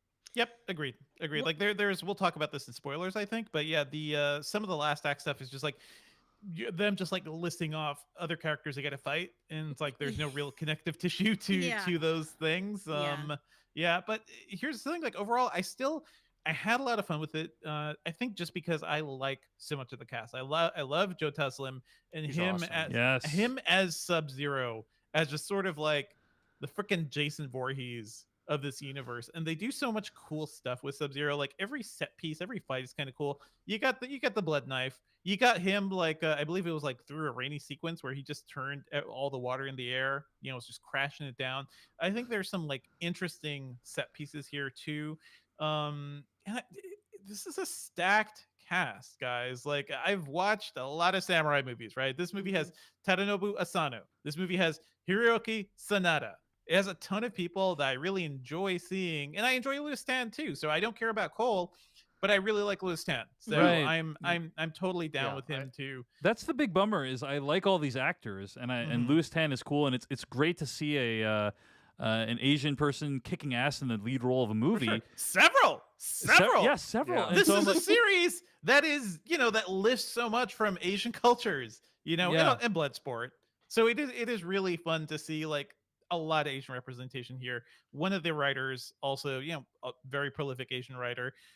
So there's stuff I want to see here, but watching this movie, I just kind of I kind of wish like maybe somebody with like a more deft action hand was directing like who I'm thinking of like there's so many great action directors. Gareth Evans. I Gareth think is Evans, but also referring like to? Timo Trejanto. Yeah. There's a ton of like great directors out there who know how to do the super brutal, well done action, well choreographed, like well cut together. This movie just doesn't quite have that, but I still had a lot of fun with it. Like here's the thing, like I'm not expecting much from a Mortal Kombat movie. Yeah, I wasn't either. I'm not I didn't expecting either. very much. And I like that it leans into a certain amount of cheese. This movie would have been better if it leaned into more cheese. I think like the original. Not sure like this movie doesn't have any of the like iconic pop culture, defining soundtrack or anything like the first movie. Right. But I think there's some like great visuals. I like the fights. I like a lot of the action, and even like the stuff towards the end, which is just messier in general. I think it's really fun. Like you do get a final Scorpion and Sub-Zero confrontation that looks really cool in many respects. But yeah, this movie shouldn't be close to 2 hours long. I feel like that also kills it. This should be like a 90-minute, you're in and out type of thing. I don't care that there's no actual tournament. Okay, I've seen a lot of tournament movies. I know what that's like. I have a lot to say about that specific issue as well. But but I can see why it can bother people. I think as a setup for maybe a Mortal Kombat universe, because we'll probably see more of these, where you'll actually see the tournament and everything. I'm into where they're going. I just think they got to tighten it up. I'm down for more. Yeah. Yeah. Sure. Even though I didn't like this, I'm down for more. Two things before we get into the spoiler zone, if we're getting close to it. Suggestion for another director: Rowdy Harrington. Hello, he's still alive. He's right there. And second, I also love Joe Taslim, and which is why I was sorry that his face was behind a mask. His beautiful face. The entire movie. At least give us the eyebrows. Just leave the eyebrows open. I mean, it's something where we got to see more of him. Like honestly, any of the other parts, because that was he was good, but it was just a bummer that so much of his charisma was, Have you seen the Raid movies and the Night Comes for Us? Night Comes for Us, yeah. Yep. Yeah, I mean he's incredible in that movie. But how weird is the first season of Warrior too. Yeah. Go ahead. How weird is it that The Night Comes for Us is a bloodier movie than Mortal Kombat? Yeah.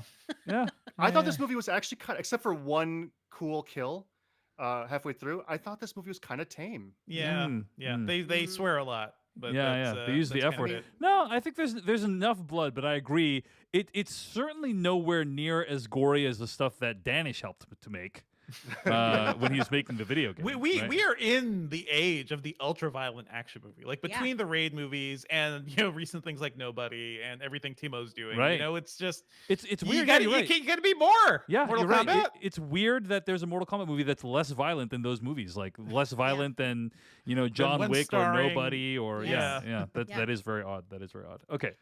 There's a couple more things I wanted to say before we get to spoilers that aren't really spoilers. Okay. The one thing they changed, which I thought was kind of cool, I was skeptical at first, is the whole dragon marking premise.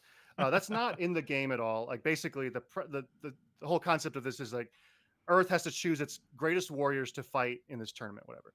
So how those warriors are chosen was never really explored. And I think basically what it was is Raiden just goes and finds them. So I kind of like this idea of the dragon marking, almost like a Highlander-esque, like you take it from someone. I'm like, oh, that's kind of a cool idea. Cool. And it gives Sonya some pathos where she doesn't have it, and she's like, man, I have a lot to say about that. But yeah, so I liked that idea. It's kind of cool. The other thing I liked about the tournament thing is that it didn't bother me that there was no tournament. Because at the beginning of it, it's almost set up like a Terminator movie where it's like, let's kill these champions before the tournament because we're going to cheat. Right. And so it's sort of this like cool, like assassin cat and mouse thing, which I was like really excited. Like, oh, wow, that's a great idea. Mortal Kombat by way of Terminator. They don't really stick with that for very long. And so, which was kind of disappointing because I think that was kind of the coolest stuff when they're sending Sub-Zero, by the way, who is a terrible assassin. Like he's rolling up on Cole in the diner.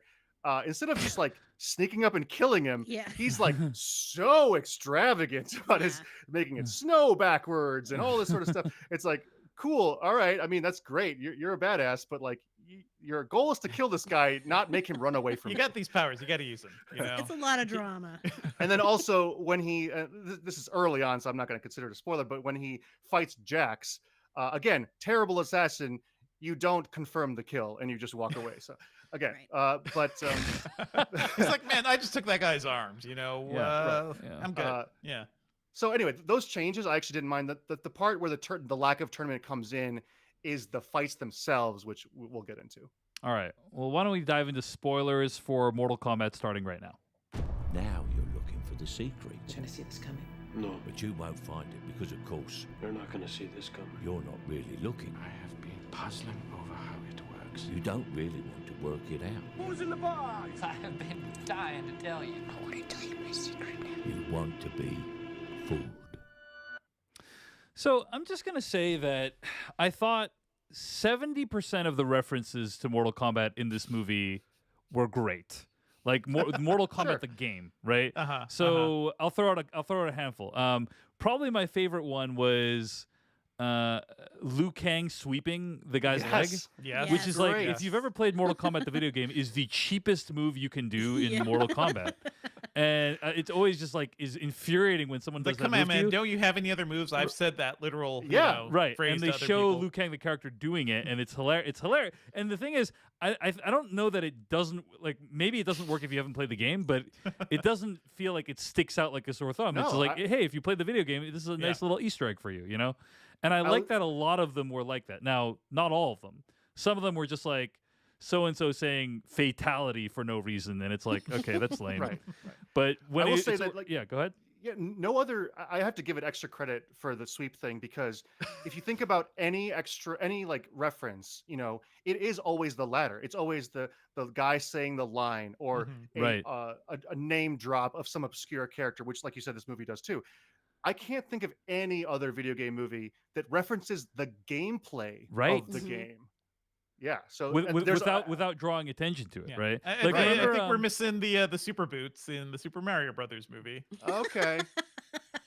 Remember in Assassin's Creed, the movie, there was that moment when she's like, when Marion Cotillard is like, the leap of faith, you know, and it's like referencing directly the thing from the game. Yeah. Well, I remember. Go ahead. Go ahead. No, I was going to say to be more specific about gameplay. I mean, like player behavior. Yes. That's like Yeah. Yes. Like not even a game mechanic, just like Right. something that Yeah. players do. Yeah. It's, Yeah, it's funny how it works in video game movies. I remember in the Street Fighter movie, which is a terrible movie, but fun to watch because Yeah. Raul Julia. There's a moment in like a Ken Ryu fight where they just like make a hand motion of a fireball and the screen just flashes white because they didn't have money for anything, and you just assume there was a fireball there. It's little things like that. Yeah. Yeah, there were a couple of shots where you could see from like the camera was really far back and you could see both of the combatants like getting ready to square off in perfect profile where it's like, oh, it's Yeah, just that's like when a cool. game is when you're starting a round. I have to say, Not by enough the of way, that. Overall, the movie looked pretty good. I have Looks to say, good. like it I just, So agree. the action, yeah. Yes. Yeah, there's so full shot. it felt to me like this movie cut out all of the connective material, right? Like Yeah. once they get to the secret lair with the Arcana stuff, like it just feels like stuff is just happening. Kano's with them, then he's not with them. People show up, characters show up, then they start fighting. You know, I agree. it just completely falls apart as a plot at that point. I Sure, think. sure. I would Right? I would be way harsher on the movie if I hadn't just witnessed the Snyder cut. You know, like I mean, honestly, like you know, it's kind of like who's to blame. It's like, is it a bad writer? Probably not. Is it a bad director? Maybe, maybe not. It might just be, hey, you know, studio mandate. Right. It's Warner Brothers after all. Get I this don't wor- under 2 hours. I don't Yeah. work for them anymore, so I could say that they suck at this. And Wow, on the record. yeah, of like, you know, butting in and making so. Yeah, I wish, you know, I hate kind of like shitting on a movie like this, but I really do think it's not necessarily maybe what they intended, because I totally agree. It's stuff just does not add up.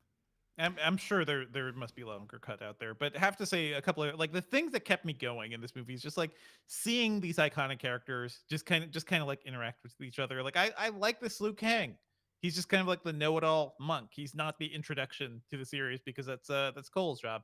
And Max Huang as Kung Lao, fantastic, fantastic. Because he is a guy who knows his one thing is he has a very cool hat that spins like a blade, and he really lives it up. Like that is a man who knows he has a good hat. Yeah, That's one of the problems of the movie, though, is I think that the different actors almost all feel like they're in different movies. Oh, like yeah, Luke yeah. Kang Yeah. is playing it completely straight. He is Well, also take- Scorpion. taking everything Yeah, deadly yeah. seriously. Oh yeah, also Scorpion as well, right? And then there's other actors like Jessica McNamee who plays Sonya Blade, who I feel like is kind of like knows that she's in a cheesy movie. That's kind of like Oh, my reaction to her performance. it almost in feels this. like she's doing the Sonya from the first Mortal Kombat movie. Like that is the vibe I'm getting. Yeah. And then Kano is he's like just like a He's here for a good time. comedic relief commentator basically. Like Yeah, there's no character there at with, all. with the sort of like worst put downs too. You know, it's like just some of like them are good. With Some of them are timely pretty lame. references such as Harry Potter, for Harry example, Potter. Yeah. you know. But it did feel a little weird. Like not everyone I felt committed to the bit. You know, like Mhm, some mhm. people were kind of like in quote unquote in on the joke, and I thought Yeah. that made for a little unwieldy stuff. I It also would have been a think lot more fun if like I think that there was a more like defining thing. It's like, yeah, this is all kind of silly, guys. And I don't know if the first movie quite did that, but I think the combination of early like the 90s stuff, like 90s special effects, that amazing soundtrack, that Mortal Kombat soundtrack is in my DNA, guys. Like I spent years of my life Right. doing martial arts, and a lot of times like the the background music for training and for shows and whatnot was the Mortal Kombat soundtrack. I think here's what Aw. we're learning is Devindra basically went out and tried to live the life of people in the movies between I mean, didn't we all? between Didn't street we all? hockey and the martial arts, you Yeah. know? It's great. But yeah, I agree that at the end of the day, you know, this movie has great fight scenes. I love the fight scenes. I love the way like Scorpion's ability is manifested and the hook with the thing and the rope and everything. Mhm. But I don't know if I like this movie more than the old one, right? Than the what is Right. it, 1995? But just because that one is so iconic in some ways, like In some ways, even though every fight scene is terrible. Like yeah. there's no Yes, good they the are. fight choreography in scenes that are movie. way worse. They're way worse. But Johnny Cage is in the movie, you know, and like you're not focusing on some like again, Louis Tan is great, but I think it was a fairly rough decision to make Cole Young the focus of this movie. He's the least yeah. interesting character, and also his outfit is bad in my opinion. Oh, like yeah. it just, I'm sure people worked really hard on that. And his and I'm- power sucks. Yeah, Right, like, you got fancy Let's arms. talk about this. Let's Yeah. talk Yeah. about the Arcana in general. Yeah. Yeah. I'm actually fine with the general idea because you have guys coming into this temple to train. Mhm. They have to fight off these crazy, monsters in this tournament. You can't train to be better fighters in the short amount of time. It takes, decades to train to be what they need to be. So what do? They have to focus on this mystical aspect. Fine. Makes perfect sense for this movie. Unlocking your abilities. Okay, sure. Why not? Like Kano, I thought it was actually a pretty decent scene where they get a rise out of Kano and he suddenly he's Yeah. saying like, when am I going to get my powers? Ooh, is it going to be this? Is it going to be that? Like, I thought that was a pretty good running gag. And then when he gets lasers, he's like, lasers, it's better than fire. You know, like, Laser eyes. yeah. So all that stuff is great. The problem is that none of it makes any sense in terms of what they need to do to get it and why they get the powers they do. The second one I can forgive, like whatever, it's random. They just get a Mario Kart question block and you get whatever This power is you a series with like old gods, as part of Yeah. everything. Like it's the gods. The gods did Sure, it, right? whatever. Yeah. Right. But Yeah. but the thing that really bothers me is why, because then you're talking about character arcs. It's like, okay, the Kano example is like, it doesn't make sense. Who cares? Like, you have to get mad. All right, fine. He gets mad and he does it. But no, when you're dealing with, Sonya or Cole or whoever, Mhm. what is the actual arc of the character? Cole's arc is that he gets his ass kicked all the time. And so his power is getting his ass kicked. Yeah. He ends up getting a Black Panther suit. yeah, Black Panther. You can Yeah. absorb blows and stuff, right? Again, yeah. I think that's kind of funny actually, and I kind of like it. But why does he get it? What did he do? What did he learn? What did he achieve to unlock it? I think that's really important if you're trying to make any of this actually have any weight to it. You know, why does Sonya's arc, real quick, like Devinder, you were talking about how that's actually kind of an interesting pathos thing to it. I agree. It was set up very well, where it's like, you don't have the mark, you're not worthy. Even though obviously she is worthy because she can take down Kano, like she displayed like quickly, you know, in the desert, but she doesn't kill him. And so she's kind of this outcast. She's looked down upon.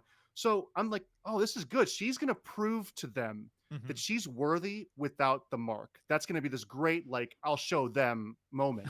But what does she prove? That they were right. Yeah. That's ridiculous. She doesn't, it's like the way she gets her powers by killing Kano. So it's like, okay, I guess, is that what the big problem was, that you couldn't kill people?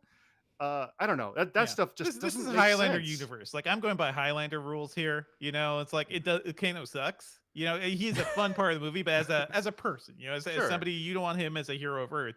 I really like their fight scene, by the way, like just the complete destruction of that little mobile house. What's funny though is, like, again, they set up something with a great payoff and then they don't do it. Like, so he has the eye laser and then she tosses like alcohol on his face. And as soon as she did it, I'm like, oh, that's brilliant. Next time he eye lasers, he's going to set his head on fire. No, it short circuits his chi. What? And then like, oh my god! So all of that, like all of this stuff, is like while I'm getting lost by this movie, like at a rapid rate. Yeah, like all of stuff is happening very quickly, losing.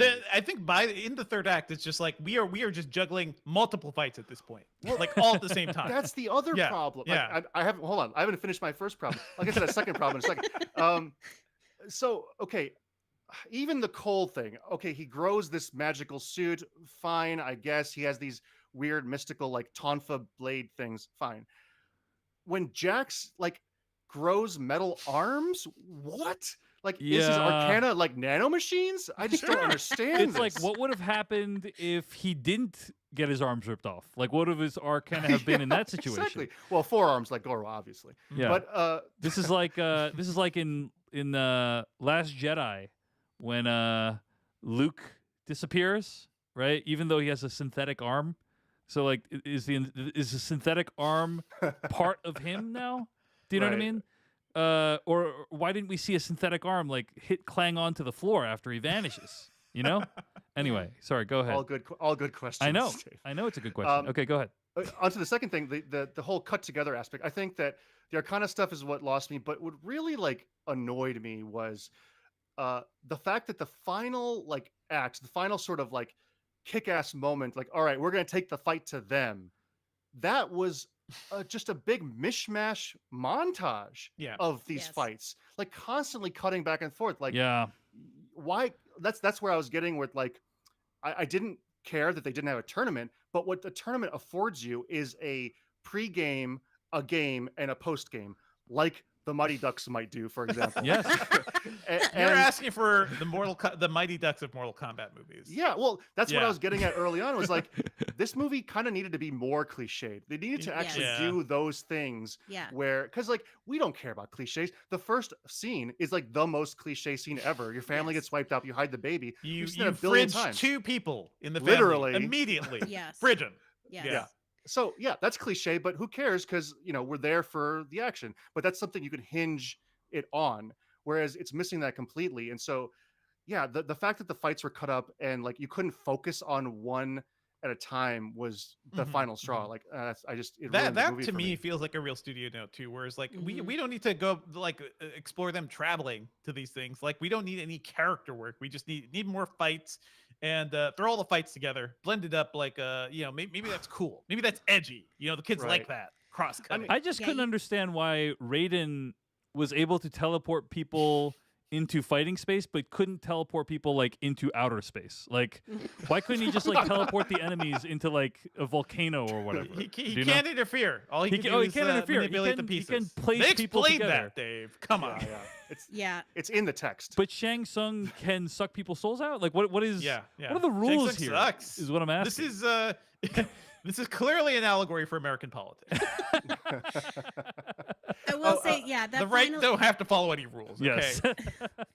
it just had I so agree. It just it had no sense of geography. Like you Yeah, had no yeah. sense of where you were when any of this was happening. And I'll just also say, as someone who very much enjoys fighting movies but have watched way more dance movies, they are the same. They're Like, the same. they're the same. Absolutely the same. Yeah. They follow the same story beats for a reason because they work. And you would never have the climax of a dance movie be like crossing between different Yes. dances. You watch Thank one at a you. time. Same with fights. Yeah. Maybe you can get away with 2. Like Mhm. if you think Yes. about like a Fast and Yeah. Furious movie, there's usually Mhm. like a fight and a B fight. Yeah, that Sure. works, but not like 8. No. Agreed. All One right. final. Yeah. There's one thing I want to mention. Actually, about the my co-host Matt on the Someone Should Make This podcast pointed this out, which I thought was brilliant. Much like the sweeping scene where players constantly sweep, his take was that Cole not blocking was also a player reference to players who don't use the block button, which I thought was actually, if that's what it Mm. is, which is very plausible since they put that sweeping thing in. Yeah. That's pretty good. But again, at what cost? Here's what I'm going to say. Here's what I'm going to say about this movie is I felt pure joy at certain parts of this movie, which is not something I generally feel in these movies. And there's parts of this movie when they do the thing from the video game, and I'm like watching the movie, and I'm like jumping up and screaming, and I'm like, that's the thing from the game, you know, like a kid, like when Scorpion's like, get over here, and I'm like, that makes no sense that he's speaking English, but it's the thing from the game. It's also not the same voice. 'cause I Yeah, think it was it's a different in voice the- coming in out the of his trailer. body, but whatever. Yeah. It's the thing from the game. And he got a hook. he put a little like spear head onto a rope, and he's throwing it. It's the thing from the. It's the thing from the game, you know. And I don't know why, like when that stuff happens for like Marvel Simple pleasures. movies All we and want are stuff, like simple I pleasures. look Yeah. down on it, but for some reason I was able to turn my brain off for this one and just be like, hey. It's the thing from the game. And it's at the end of the day, isn't that what really we all were looking for? The answer is Yes. I mean, So if the you're answer not is going to do one the at a thing time, from the at least. game, Mm. call it anything else, right? Like, no. Yeah. I guess I'm just saying, like, it's very like it's a very kind of, it activated a visceral pleasure center in my brain that I didn't even know was there. That I didn't even know I would care, you know, that any of this stuff Yeah. was referring to the game. But I did. I want to say talk a little bit about the final fight with Scorpion and Sub-Zero. I think it's decent. I think it's also cut not great. Yep. In fact, let me ask you this. Well, are you guys familiar with the special move from the game called the Ice Clone, where Sub-Zero makes like a clone of himself made out of ice to sort of like, you know, get out of the way? Sure. And Yeah. Yeah, Did it's you it's notice- basically when he does the ice clone move in the fight, right? he does, but like it's blink and you miss it. It's Uh-huh. it's cut so badly. Mm. It's very weird. You cannot Um, appreciate the detail in his ice clone, is what you're trying to say. Not at all. Yeah. You can appreciate a lot of detail in his ground freeze, which was awesome. Yeah. But again, there's like no build up to a lot of these things. I don't know. Yeah, you're absolutely right. At the same time, it's just like, oh wow, like it's so, you feel like these two dudes are really well matched and they have like completely different powers, and I appreciated that. I appreciated I that. mean, I guess if you really think about it, fire can melt ice, and ice can't really do anything to fire. Yeah, I mean, he could form icicles, is what I was trying to say. I guess you he know? could- Like, he maybe could they could- extinguish the fire. Yeah. He you could know? blow cold air. Yeah. Here's a question: why did Scorpion come back? Because Man. Cole helped him to free him, right, by Yes. doing stuff. How? I Thing. don't know. Thing, I something. don't know. He called to his ancestors, as you do. Yes. I just don't get it at all. Yeah. I guess it's something to do with like, did Raiden give him the Scorpion blade? Is that how, like, and his blade got bloody or something? Yes. Or like, Yes, I think there was something connected there. Yeah. yeah, not explained. And Not explained. so like when Scorpion comes back, I just didn't feel, I felt Mhm. nothing because Yeah. it wasn't built up. Okay, It so- wasn't like, so- okay, wait till so- Scorpion gets here. So you know? here is the Wikipedia plot summary. Sub-Zero appears, having abducted Cole's family to lure him into a one-on-one fight. Initially overpowered, Cole's blood ends up on the kunai, releasing Hanzo from the Netherrealm as the vengeful specter Scorpion. But That's how all would you you gotta know do. that? Yeah. Invoke your ancestors. Yeah.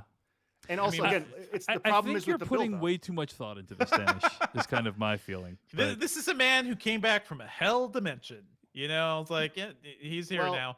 Yeah. Well, the thing is, like Yeah. I don't have an answer to that because I knew going into this that the counter argument to all of my arguments would be it's a Mortal Kombat movie. Yeah. You know? Yes. But I would say if you watch that animated movie Scorpion's Revenge, all of these questions actually make sense. And it's a story that is well told Mm. with arcs, setups, and payoffs. All I have to say is kids today are so spoiled.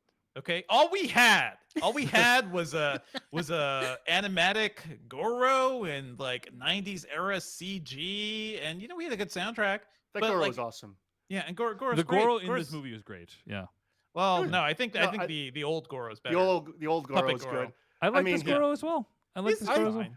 I like this one too, but like, was he just hiding in a shed for like hours? Everyone just like appeared. Like everyone's just sent right to the people they had to fight. Like there's no like good build up. Speaking of like the Scorpion Sub-Zero thing, like I was waiting for like a cool moment, Yeah. for Scorpion to appear, and he just kind of shows up. And I do feel like if they had maybe more time to think about some of these things, like I am all for giving up on plot logic and things like that for the power of cool.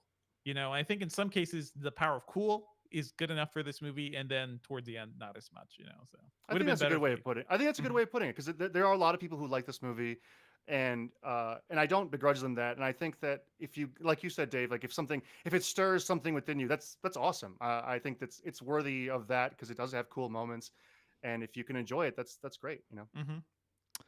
All right. Well, that is our review of Mortal Kombat streaming right now on HBO Max. Stay tuned to hear what we'll be discussing next week. In the meantime, you can find more episodes of the show at /filmcast.com. Email us at /filmcast@gmail.com. Our theme song comes from AdamWarrock.com. Our spoiler bumper comes from filmmaker and YouTuber Kyle Hillinger. Check out his YouTube channel. Our weekly plugs music comes from Noah Ross, and it was remixed by Thomas Medina. This episode was edited by Beatty Zhang. Stay tuned on the /Filmcast After Dark over at patreon.com/filmpodcast to hear our discussion of Falcon and Winter Soldier Season 1. Next week on the podcast, we'll be reviewing The Mitchells versus the Machines, which is a new movie coming out on Netflix. I've heard it's one of the greatest films of the year. I'm really excited to watch Lord it. Miller. With y'all. It looks awesome. Lord and Gotta Miller watch are producing it. It was directed by Mike Rionda. But yeah, it's supposed to be really great. So I am looking forward to chatting about it with you guys. Thanks for listening. We'll see you next week on the /Filmcast. People in the chat, thanks for tuning in. This is Thank a lot you, of fun. folks. That was we're really fun. going to do the After Dark offline, but thank you for tuning in. It's appreciated.